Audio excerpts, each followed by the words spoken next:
जिस प्रकार पार्टी के एक मजबूत नेता थे किरण चौधरी, तो किरण चौधरी के जाने से पार्टी को कितना कुछ नुकसान हो सकता है? देखिए भाई साहब, कभी भी किसी को गिराना हराना बहुत आसान होता है। मैं किरण चौधरी जी को सही नेता तो जब मानूंगा जब ये होएगा कि किरण चौधरी को किसी के बनाने में भी ना माना जाए। उसके कारण अजय माकन जी चुनाव आ रहे। इनडायरेक्टली अगर भारतीय जनता पार्टी को अगर कोई नेता अपनी पार्टी के अंदर कांग्रेस पार्टी में रहते हुए सपोर्ट कर रहा है तो मुझे लगता है कि ऐसे आस्तीन के साथ निकल गए।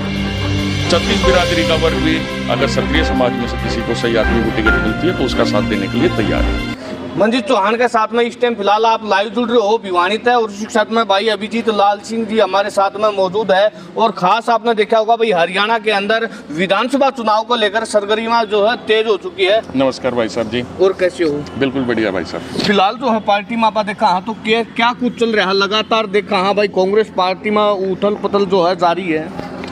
देखिए अभी तो ये 70, 80, 90 दिन का समय मुख्य तौर पे चुनाव के लिए बचा है और हर पार्टी के अंदर हर नेता भी लगा हुआ है कि वो अपने अपने स्तर पे टिकट के लिए दावेदारी कर रहे हैं। मैं कांग्रेस पार्टी के अंदर हमारे को अब की बार रुझान ऐसा लगता है क्योंकि एक पार्टी के अंदर स्थिति आज के समय ऐसी बनी है कि कांग्रेस पार्टी के अंदर लगभग आज 5 से 7 राजपूत टिकट की दावेदारी भिवानी विधानसभा से कर रहे हैं और हम भी उनमें से एक हैं। और हमारा मानना ये है कि जिस प्रकार से आज समाज की बैठक थी और उसके अंदर अनेकों प्रकार के विचार सामने आए, उसके अंदर ये समाज के अंदर भी एक विचार ये आया कि आने वाले समय में समाज दोनों पार्टी के शीर्ष नेतृत्व के पास जाके जहां उनको ये लगता है कि राजपूत समाज के अंदर मजबूत कैंडिडेट हैं और जो टिकट लाने के बाद चुनाव जीतने में भी सक्षम है, उनको आगे जाके समाज के प्रबुद्ध जो हमारे गणमान्य व्यक्ति हैं वो नेतृत्व से जाके टिकट की डिमांड करेंगे। और विधानसभा में फिर भी अगर यूँ है कि चुनाव के अंदर अगर कोई पार्टी हमारे पे विश्वास नहीं दिखाती तो आसपास के जिले के अंदर हमारे और भी भाई साहब हमारे बीच में खड़े हुए हैं। बहुत जनों ने ऐसा विचार बना रखा है कि अगर पार्टी हमारे ऊपर विश्वास नहीं दिखाएगी तो समाज के बल के ऊपर, 36 बिरादरी के बल के ऊपर समाज अब की बार निर्दलीय भी मैदान के अंदर कैंडिडेटों को उतारने पे विचार कर रहा है। तो जिस प्रकार समाज जो है टिकट की मांग कर रहा है विधानसभा चुनाव के लेकर के, जो लगातार जो है अपनी मांगे रखता आ रहा है भाई हमें विधानसभा के अंदर इतनी सीटें चाहिए, इतनी सीटें चाहिए, इतनी टिकटें चाहिए, और वहीं पर लोकसभा चुनाव के अंदर भी देखी थी तो कितना के कुछ जो है अंतर देखने को मिला है, कितनी सीट जो है पार्टियों ने राजपूत साथियों को दी है। देखिए कांग्रेस पार्टी ने तो पिछली बार भी भिवानी विधानसभा से राजपूत समाज में टिकट दी थी अमर सिंह जी को, और इस बार भी हमारे को ऐसा लगता है कि कांग्रेस पार्टी का विश्वास किसी न किसी समाज के चेहरे के ऊपर ही उतरेगा। और वो ही आज एक ऐसा है कि आने वाले समय में जिस हिसाब से भिवानी का एक चुनाव के समय में कहीं ना कहीं जाति का एक आधार बनाया जाता है और उसके अंदर अगर हमारा समाज भिवानी के अंदर 40,000 से ज़्यादा मत प्रतिशत आज अपना लेके जा रहा है तो मेरे को ऐसा लगता है कि राजपूत क्षत्रिय एक वो कौम है जो 36 बिरादरी को साथ लेके, और छात्र धर्म तो है ही अन्य जातियों का, पिछड़ों का, गरीबों का, कमजोरों का साथ देने के लिए, उनकी रक्षा करने के लिए, तो भिवानी का भी तमाम मतलब 36 बिरादरी का वर्ग भी अगर क्षत्रिय समाज में से किसी को सही आदमी को टिकट मिलती है तो उसका साथ देने के लिए तैयार है। तो उसमें जो है काफी बार ये भी देखने को मिला है भाई क्षत्रिय समाज जो है राजपूत समाज बीजेपी का लगातार समर्थक है। क्या कांग्रेस पार्टी अगर हरियाणा के अंदर अगर हम भिवानी की बात करें, भिवानी से किसी राजपूत को अगर टिकट देती है तो कितना जो है क्षत्रिय राजपूत समाज जो है कांग्रेस पार्टी के साथ में खड़ा हुआ? देखिए राजपूत समाज का आज के समय अगर मैं बात करूँ तो आज राजपूत समाज भी जागरूक है, और मेरा किसी व्यक्तिगत किसी विशेष समाज के प्रति बात नहीं है, पर जिस समाज के अंदर आप पैदा होते हैं परमात्मा ने आपको, हमारे पास खुद के पास तो ऑप्शन होता नहीं सिलेक्ट करने का। आज परमपिता परमात्मा ने हमारे को क्षत्रिय के घर में जन्म दिया तो हमारे लिए ये अच्छी है, किसी ब्राह्मण के बेचते तो हमारे लिए वो बढ़िया होती।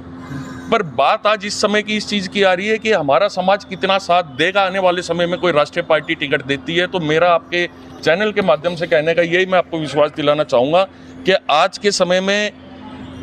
वो बोलते हैं ना कि संघर्षों के सायों में आज़ादी पलती है और देश उस ओर चलता है जिस ओर देश की जवानी चलती है। आज भिवानी का युवा, क्षत्रिय समाज का युवा जागरूक युवा है। तकनीकी और शिक्षा का 21वीं शताब्दी का जो आज ये समय चल रहा है, इसके अंदर 36 बिरादरी के साथ साथ हमारे राजपूत समाज के लोग भी, गणमान्य भी और युवा भी ये फैसला अपने हर थोड़े दिन में अभी मीटिंगें चल रही हैं, आने वाले और बड़े स्तर पे हो गया। हमारे नेत्रपाल भाई साहब ने आज मीटिंग कराई है तो इसके अंदर मेरा मानना है कि समाज बढ़ चढ़ करके साथ देगा। अच्छा, एक और हमारा जो है आखिरी सवाल होगा पार्टी के लिए। जिस प्रकार पार्टी की एक मजबूत नेता थी किरण चौधरी, तो किरण चौधरी के जाने से पार्टी को कितना कुछ नुकसान हो सकता है? देखिए, ये तो खुद अभी ये सामने आ रहा है कि जिस दिन किरण चौधरी जी ने पार्टी ज्वाइन करी थी, मनोहर लाल खट्टर जी ने खुद कहा कि किरण चौधरी जी का शरीर वहाँ पे हो सकता है कांग्रेस पार्टी में, पर उनकी आत्मा और मन बीजेपी में बसता था। उसके कारण अजय माकन जी चुनाव आ रहे, उन्हीं के कारण भिवानी विधानसभा और हमारे आप ये देखिए भिवानी जिले और दादरी जिले के अंदर ऐसे कैंडिडेटों को उन्होंने टिकट दिलवाई जिनका समाज के अंदर कोई अपने लोगों के बीच में कुछ स्थान नहीं था। तो इनडायरेक्टली अगर भारतीय जनता पार्टी को अगर कोई नेता अपनी पार्टी के अंदर कांग्रेस पार्टी में रहते हुए सपोर्ट कर रहा है, तो मुझे लगता है कि ऐसे ये आस्तीन के सांप निकल गए। और ऐसों का तो उसी में रहना चाहिए जहां आदमी की आत्मा बसती है। मेरा मानना है कि आदमी को वहीं रहना चाहिए। तो लगातार एक और भी कहना है लोगों का, जिस प्रकार लोकसभा चुनाव के अंदर हमने देखा था भाई राव दान सिंह को हराने में जो है कांग्रेस की नेत्री जो किरण चौधरी थी उनका अहम रोल रहा है। देखिए भाई साहब, कभी भी किसी को गिराना हराना बहुत आसान होता है। मैं किरण चौधरी जी को सही नेता तो जब मानूंगा जब यूं आएगा कि किरण चौधरी को किसी के बनाने में भी नाम आना चाहिए। आज आप किसी को बहुत आसानी से गिरा सकते हो, हरा सकते हो, और राव दान सिंह जी भिवानी और दादरी जिले से नहीं आ रहे, वो तो महेंद्रगढ़ के राव साहब थोड़े से भ्रमित हो गए। नहीं, किरण चौधरी जी क्या, आज किरण चौधरी जी, धर्मवीर जी, सब के सब नेताओं ने मिलकर जब चुनाव लड़ा, जब जाके उनको इतनी 7-8 हज़ार वोटों की लीड मिली, तो सामने किरण चौधरी जी तो आने वाले समय में अपना खुद की राजनीति, अगर बंसीलाल जी की जो इतने समय से राजनीति चली आ रही है, जिसको बंसीलाल जी का गढ़ बोला जाता था, आज वो खुद अपनी बेटी की टिकट के लिए दर पार्टियों की अगर ठोकरें खा रही है, तो मेरा मानना ये है कि पहले और सब नेता आपस में साठगांठ करके चुनाव लड़ रहे हो, जब जाके आपकी सीट बच रही है, तो लोगों ने अब ये चीजें नकार दी हैं। तो भाई फिलहाल जो है इस टाइम आपने देखा है भिवानी महेंद्रगढ़ जो लोकसभा है वहां का भी जो नतीजे थे कहने के जो है कांग्रेस पार्टी के क्या कुछ कारण थे आपके सामने है। और फिलहाल जो है कांग्रेस पार्टी को भाई किरण चौधरी के जाने से कितना कुछ नुकसान हुआ है सभी आपके सामने है। तो कमेंट सेक्शन में जो है आप भी अपनी राय जरूर दें और वीडियो को लाइक शेयर और हमारे चैनल को सब्सक्राइब करें। जय हिंद, जय भारत।